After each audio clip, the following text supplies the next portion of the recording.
좋으신 우리 주님께서 부어주시는 놀라운 사랑이 함께 하시기를 간절히 기도드립니다. 지난주부터 오늘 설교까지 제목을 이렇게 보시면 제가 어떤 주제로 좀 말씀을 전하는 것 같아 보이세요? 지난주 설교를 기억하지 못하시겠지만 지난주에는 주님의 능력으로 강건케 우리가 되는데 그 주님의 능력이라는 게 충만하신 사랑이다 라고 말씀을 전해드렸어요. 그리고 오늘의 제목은 사랑은 영원합니다 입니다. 제가 어떤 설교를 하는 것 같으세요? 뭐에 대해서? 주제가 뭐인 것 같으세요? 사랑에 대해서 말씀드리고 있습니다. 오늘 본문은 고린도 전서지요. 고린도 교회는 사도 바울이 2차 전도 여행에 때 개척하여서 1년 반 동안이나 머물면서 신앙 교육을 했던 교회가 고린도 교회입니다. 그리고 사도 바울이 3차 전도 여행 때 에베소에 머물면서 고린도 교회 교인들에게 편지를 한 통 받게 돼요. 사도 바울이 떠나자 많은 혼란을 고린도 교회가 겪게 되는데 그 대표적인 혼란이 바로 은사에 대한 혼란, 또 가족의 문제, 또 우상에게 제사 지내는 문제, 그리고 제사 지냈던 음식을 먹는 문제, 이런 많은 문제들이 있었어요. 그래서 어떻게 하면 좋겠습니까? 라고 사도 바울에게 편지를 보냅니다. 그러면 사도 바울이 답장을 보냈겠죠? 그 답장이 바로 고린도 전서예요. 그래서 여러 질문에 대한 답이 처음부터 쭉쭉쭉쭉 실려 있고 사도 바울은 마지막 결론으로 두 가지 답을 제시해요. 무엇이냐면 바로 사랑과 부활의 능력입니다. 그 해답이 적혀져 있는 고린도전서 13장을 우리는 사랑장이라고 부르고 고린도전서 15장을 부활장이라고 부릅니다. 그래서 사랑에 대해서 궁금하실 때가 있잖아요. 그러면 고린도전서 13장을 읽으시면 좋고, 부활을 뭐라고 말하고 있지? 라고 말할 때 성경에서 대표적으로 고린도전서 15장을 읽으시면 부활에 대해서 잘 기록되어져 있습니다. 그러니까 사도 바울의 결론은 이거예요. 모든 은사나 교회의 결정은 사랑에 따라 해야 된다. 그래야 교회의 유익이 되고 가장 아름다운 결과를 가져올 수 있다. 그리고 그 사랑에 기초하고 있는 그 가장 큰 능력이 부활의 능력이고 예수 그리스도의 부활을 통해 우리도 부활될 것이다. 그러니 이 땅을 사랑하는 자들로 살아가자. 이게 바로 사도 바울의 결론입니다. 오늘은 그 중에서도 바로 바울의 사랑에 대한 이야기를 함께 나눠보고자 하는데요. 특별히 사랑의 영속성. 쉽게 말하자면 오늘 설교의 제목은 설교의 제목인 사랑만이 영원합니다라는 주제로 사도 바울의 오늘 본문을 살펴보고 함께 은혜 나누고자 합니다. 사랑은 영원하다는 진리가 여러분에게 큰 위로와 소망이 되는 귀한 시간이 되기를 간절히 축복합니다. 오늘 본문의 앞부분, 그러니까 고린도전서 13장 1절에서 7절 말씀은 사랑의 송가라고 부릅니다. 사랑에 대한 속성을 사도 바울의 개인적인 고백을 담아 노래한 것이고 8절에서 나머지 12절, 13절까지는 사도 바울이 은사와 비교하며 모든 은사를 합친 것보다 사랑이 더 뛰어난 것이다 라는 주장을 신학적인 논리로 주장하고 있는 본문이 바로 13장 8절에서 12절입니다. 먼저 8절 말씀을 함께 읽어보도록 하겠습니다. 사랑은 언제까지나 떨어지지 아니하되 예언도 패하고 방언도 그치고 지식도 패하리라.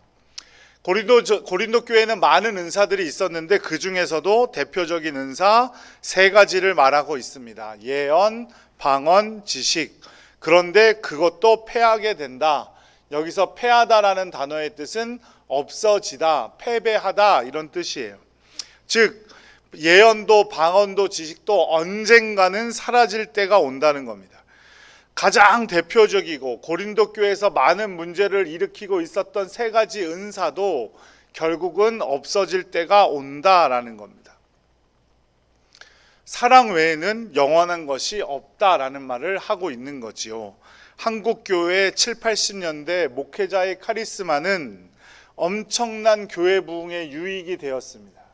그런데 시대가 변해감에 따라 90년대, 2000년대를 지나면서 오히려 교회의 골칫거리가 되고 있는 것도 사실입니다. 은사도 마찬가지입니다. 귀신을 쫓아내고 병 고치는 은사 얼마나 귀한 것입니까? 저도 항상 치유의 은사를 달라고 하나님께 기도를 하고 있는데요. 우리에게 유익이 됩니다. 하지만 잘못 사용하면 끔찍한 일이 된다는 것도 우리는 알 수 있습니다. 얼마 전 기쁜 소식 선교회라는 이단 단체에서 고등학교 여학생이 끔찍하게 죽음을 맞이하는 사건이 일어났습니다.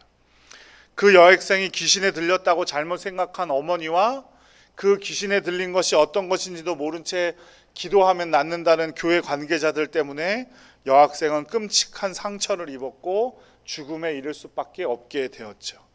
이처럼 은사도 사용하는 사람이나 시기나 장소에 따라 교회의 유익이 되기는커녕 교회를 무너뜨릴 수 있는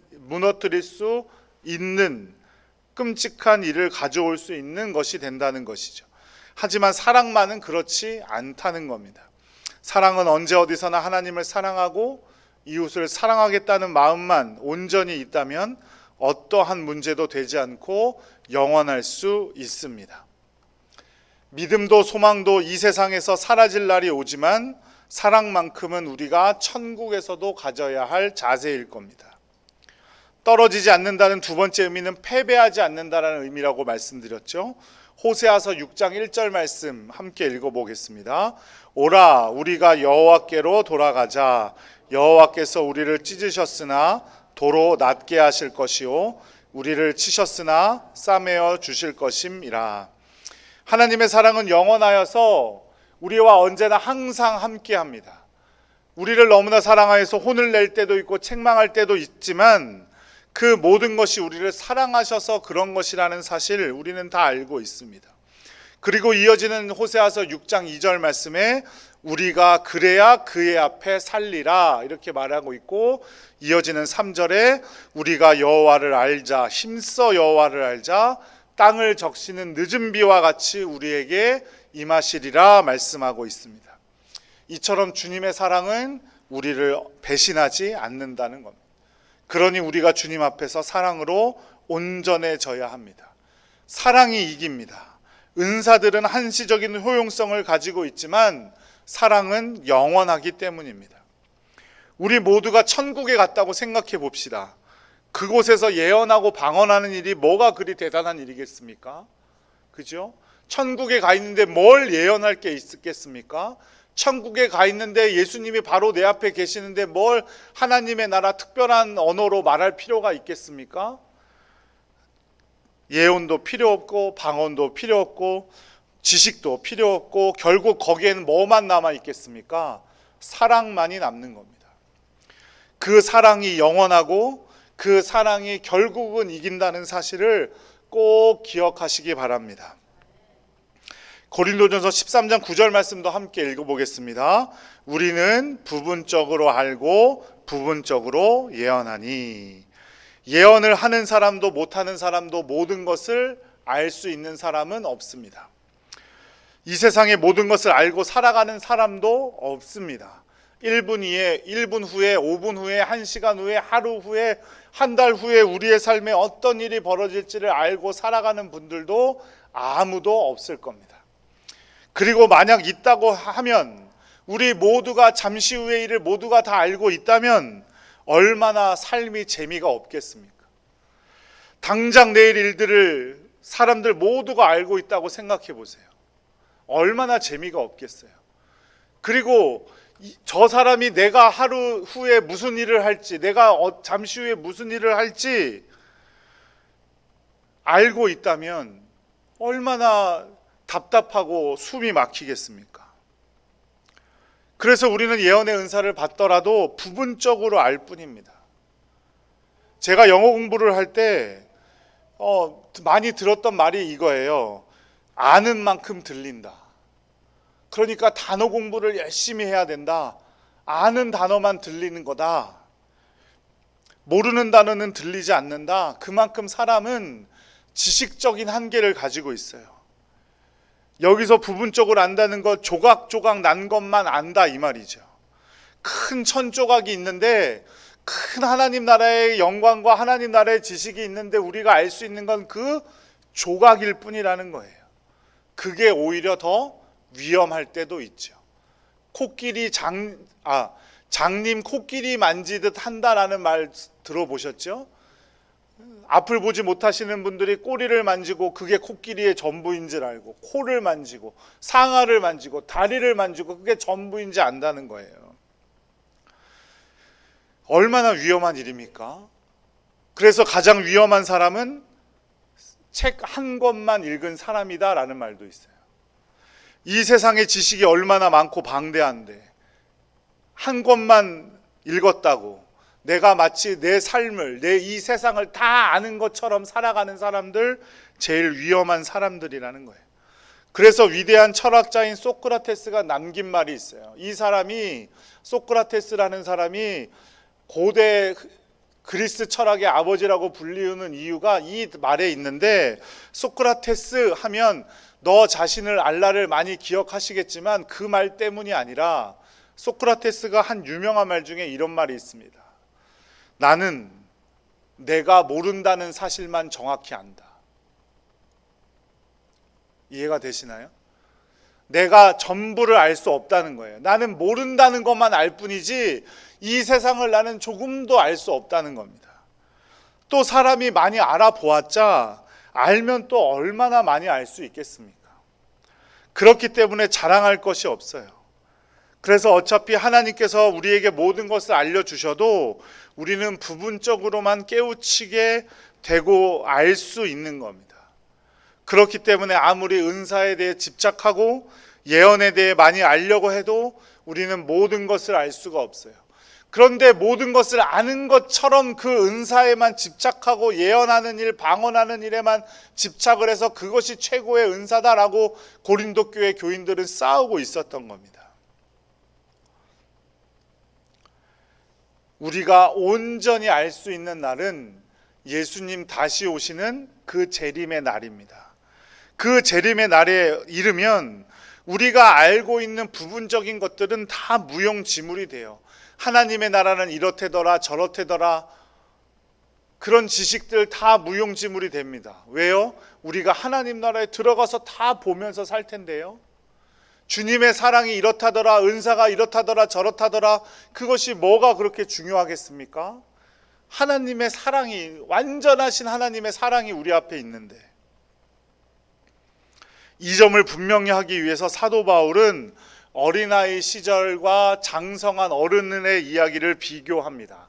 11절 말씀을 함께 읽어보죠. 내가 어렸을 때에는 말하는 것이 어린아이와 같고 깨닫는 것이 어린아이와 같고 생각하는 것이 어린아이와 같다가 장성한 사람이 되어서는 어린아이의 일을 버렸노라. 어린아이들은 꼭 자기 수준만큼 말하고 깨우치고 생각하죠.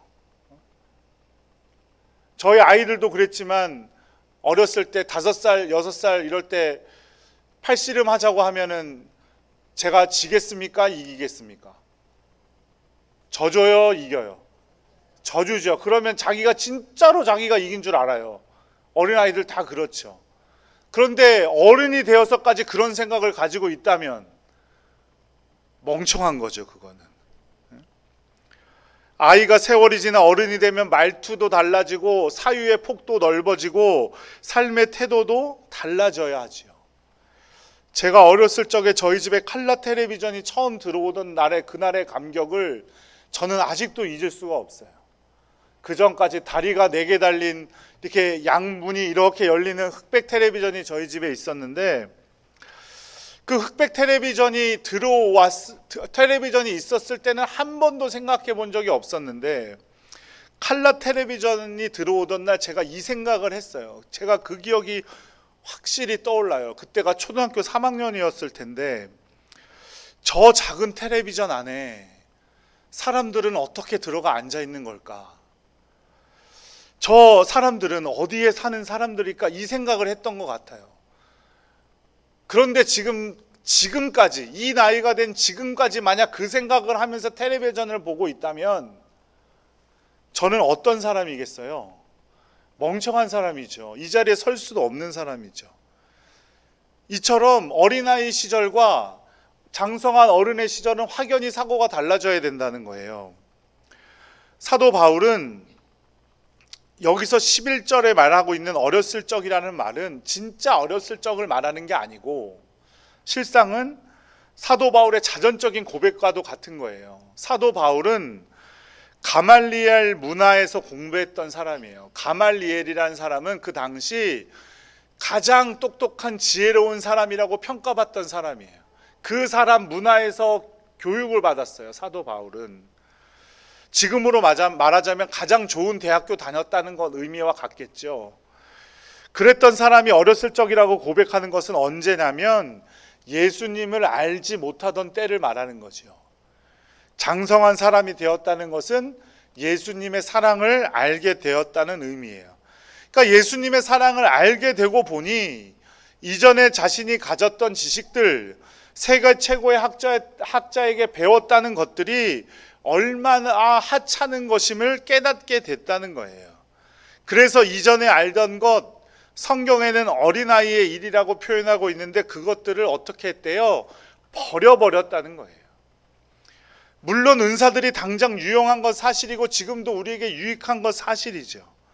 하지만 그것을 한번 유익했다고 해서 그것을 계속 고집해서는 안 되는 거죠. 내가 예언을 한다고 해서 예언의 은사가 가장 최고라고 말할 수 없는 것이라는 거예요. 왜냐하면 결국 시간이 지나서 예수님 다시 오실 때가 되면 그것들은 모두 사라져 버릴 것이고 사랑을 넘어설 수 있는 것은 있다 없다? 없다라는 거예요. 예수 그리스도의 사랑을 알게 된 지금에는 그 사랑이 가장 귀하다라는 말입니다. 우리가 쓰는 말 중에 임시방편이라는 말이 있어요. 그때그때 갑자기 생긴 일을 막기 위해서 일시적으로 쓰는 방법들이라고 사전에 기록되어져 있더군요. 인간의 지식은 이처럼 임시방편에 불과한 거예요.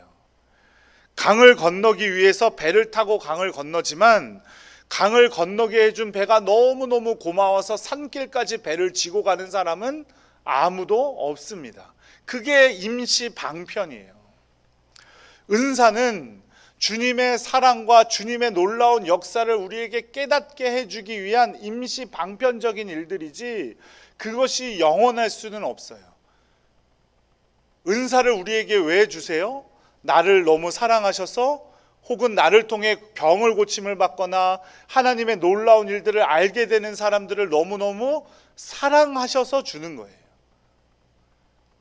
그처럼 은사는 사용될 때가 있고 더 이상 필요 없을 때도 있어요.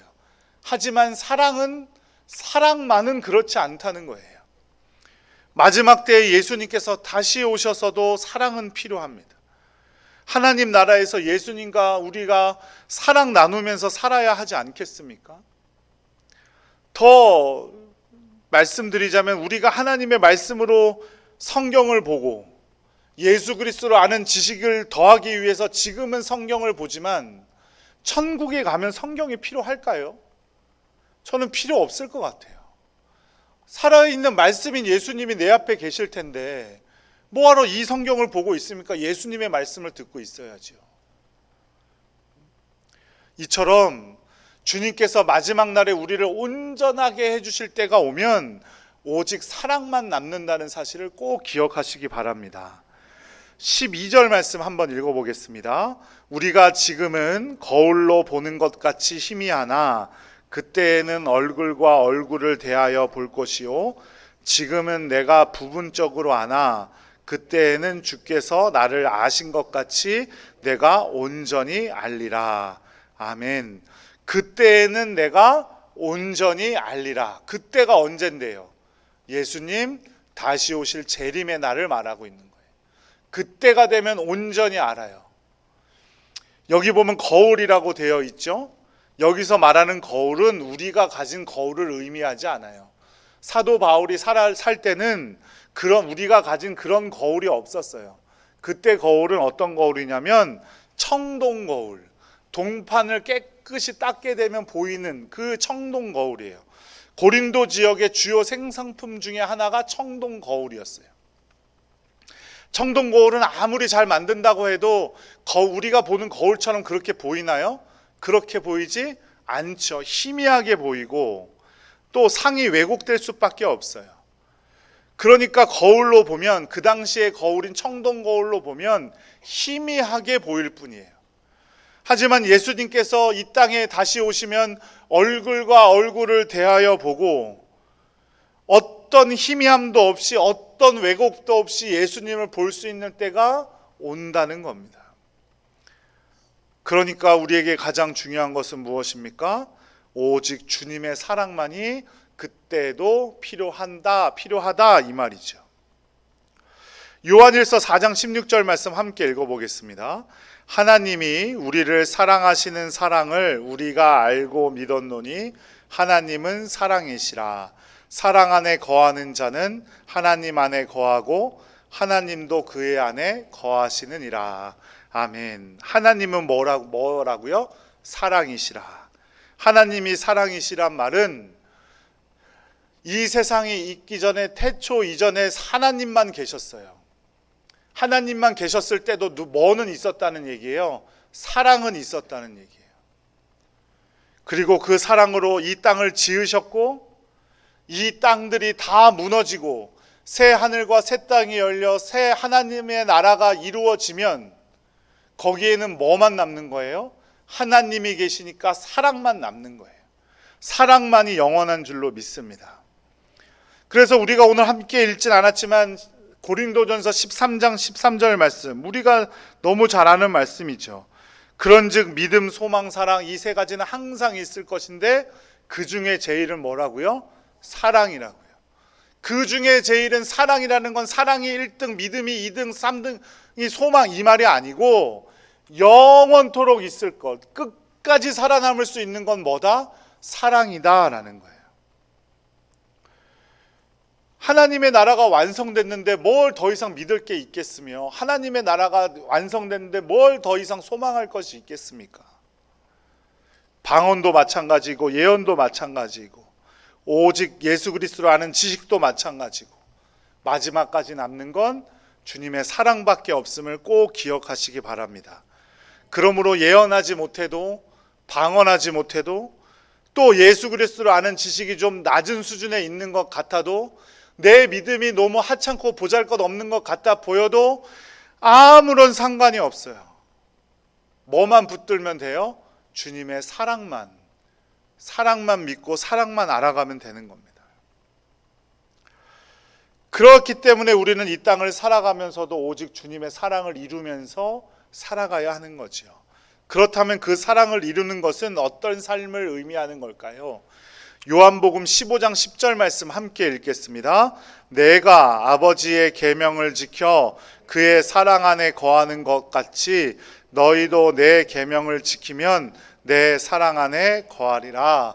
우리가 주님 안에 사랑 안에 거할 수 있는 방법이 딱 하나가 있는데 뭐예요? 사랑하는 거래요. 근데 그 사랑하는 건 뭐 하는 거래요? 계명을 지키는 거래요. 출애굽기 20장 6절 말씀도 함께 읽죠. 시작. 나를 사랑하고 내 계명을 지키는 자에게는 천대까지 은혜를 베푸느니라. 나를 사랑하고, 즉 내 계명을 지키는 자들에게는 천대까지 내가 은혜를 베풀겠다라는 의미예요. 출애굽기 20장 하면 뭐가 딱 떠오르셔야 하는데, 출애굽기 20장에는 뭐가 기록되어져 있을까요? 맞아요. 10계명이 기록되어져 있어요. 하나님께서 모세에게 10계명을 주시면서 하신 말씀이에요. 나를 사랑하고 내 계명을 지키는 자들은 천대까지 은혜를 받을 것이다. 바로 하나님 아버지를 사랑한다는 건 계명을 지키는 거예요. 하나님의 말씀을 지키는 거예요. 아버지의 계명을 지키면 주님 안에 사랑 안에 거할 수가 있대요. 연애할 때 생각을 해보세요. 연애할 때 사랑하는 사람이 있다면 사랑하는 사람이 해달라는 말들을 지키겠어요? 안 지키겠어요? 지키죠. 당연히 지키죠. 특별히 남자들은 더 지키죠. 더 지키잖아요. 사랑하는 여인이 담배 냄새가 싫다 그래서 담배를 끊으라 그러면 담배도 끊고 술도 끊는 척이라도 하고, 사랑하는 사람이 교회 나가자고 하면 교회 나가는 척이라도 연애 시절에는 하고, 그렇게 말을 지키잖아요. 그게 바로 이 말씀이에요. 사랑하는 사람의 말을 지켜주는 것, 들어주는 것, 그게 바로 사랑하는 거라는 거예요. 그런데 그 많은 하나님의 계명을 어떻게 다 지켜? 그래서 예수님께서 그 계명을 딱 두 가지로 요약을 해주셨어요. 마태복음 22장 37절에서 40절 말씀 함께 읽겠습니다. 예수께서 이르시되 내 마음을 다하고 목숨을 다하고 뜻을 다하여 주 너의 하나님을 사랑하라 하셨으니 이것이 크고 첫째 되는 계명이요 둘째도 그와 같으니 내 이웃을 내 자신같이 사랑하라 하셨으니 이 두 계명이 온 율법과 선지자의 강령이니라. 하나님도 사랑하고 이웃도 사랑하는 것이 주님의 계명 중에 최고예요. 그런데 온 율법과 선지자의 강령이라고 했는데 여기서 말하는 온 율법이란 모세오경을 말하는 거예요. 창세기, 출애굽기, 레위기, 민수기, 신명기 한 글자로 요약해봐 사랑이라는 거예요. 온 선지자라고 하는 것은 모든 예언서의 말씀을 말하는 거죠. 이사야, 예레미야, 에스겔, 다니엘, 호세아 쭉쭉쭉쭉 해서 말라기까지의 말씀을 하나로 요약하면 바로 사랑이라는 거예요. 사랑하는 여러분, 그리스도인이 얼마나 그리스도인답게 살아가고 있는가는 결국 하나님을 사랑하고 이웃을 사랑하는 모습으로 나타나게 됩니다.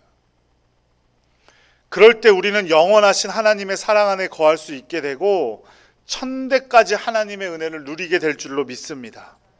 사랑만이 영원하고 사랑만이 하나님 안에 거할 수 있게 합니다. 결국 신앙 좋은 사람이란 사랑을 잘 베푸는 사람을 의미합니다.